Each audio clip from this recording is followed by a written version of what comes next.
Протест одржаа денес жителите на улицата Пазарски пат во Кочанското село Тркање. Причината за ова е преоптеретеноста на патот, неговата амортизираност и последиците по нив.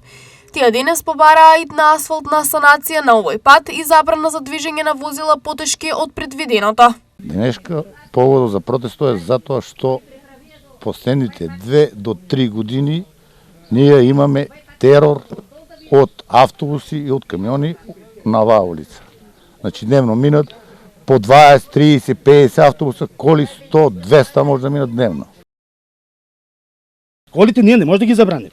Се е окей, нека се направи улицата, али нека се најде решение, значи овамо на експресниот пат се направи подвојнак. За кој го тај толку пари се лупнаа? Значи тоа треба да се купат само 2 ниви и да се заврте пато, да се излева таму на магистралата. Што има тука низ селска улица да мине токави автобуси, дупли автобуси? Како председател на Советот на местната заедница и во име на Советот на местната заедница даваме поддршка на нашите сограѓани.